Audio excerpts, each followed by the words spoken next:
গভীর রাতে 10 শিষ্যকে নিয়ে খালি পায়ে উত্তপ্ত আগুনে হাঁটলেন গুরু। সকালে আবার ঘণ্টাব্যাপী ভাসলেন পানিতে।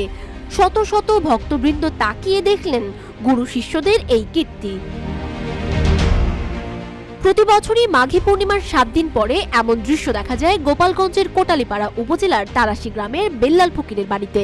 শুধু বেল্লাল ফকিরই নয়, তার 7 পূর্বপুরুষ এভাবেই মাঘী পূর্ণিমার 7 দিন পর নিজ বাড়িতে উরুসের দিনে ভক্তদের নিয়ে এভাবে আগুনে হেঁটেছেন, পানিতে ভেসেছেন, এমনটাই জানিয়েছেন এলাকাবাসী।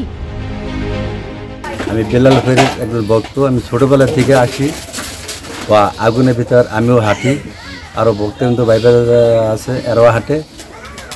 এরপর দিয়ে পানিতে ভাসে, ইনশাআল্লাহ কোনো ক্ষয়ক্ষতি হয় না।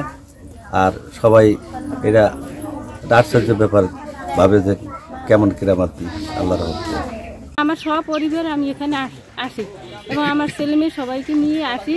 খুবই ভালো লাগে। আমি অসুস্থ ছিলাম, এখন আমি সুস্থ হয়েছি, এখন আমি ভালো আছি, মাশাআল্লাহ খুব ভালো। এই বেল্লাল ফকিরের বাড়িতে এই 21 বছর আমি আসি।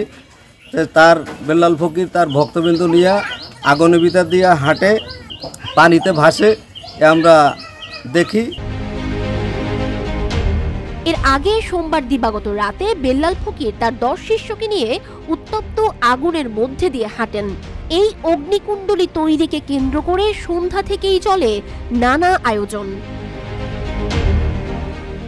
বাড়ির উঠানে বড় আকৃতির একটি গর্ত করা হয়। এরপর এই গর্তের উপর সাজিয়ে রাখা হয় কয়েক মণ শুকনো কাঠ। এই কাঠ পুড়ে যখন কয়লা হয়, তখন সেই উত্তপ্ত কয়লার ওপর দিয়ে বেল্লাল তার শিষ্যদের নিয়ে হাঁটেন।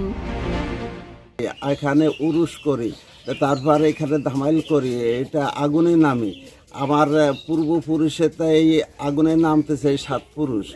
তারপরে আমরা পরদিন সকালে পানির ভিতর নামি, পানির ভিতর ভাসি, পানিতে নামতে পারি ইচ্ছায়, উঠতে পারি না ইচ্ছায়।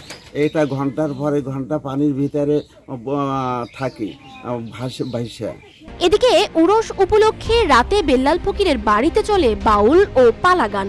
দেশের বিভিন্ন প্রান্ত থেকে শিল্পী ও ভক্তবৃন্দ আসে বেল্লালের বাড়িতে।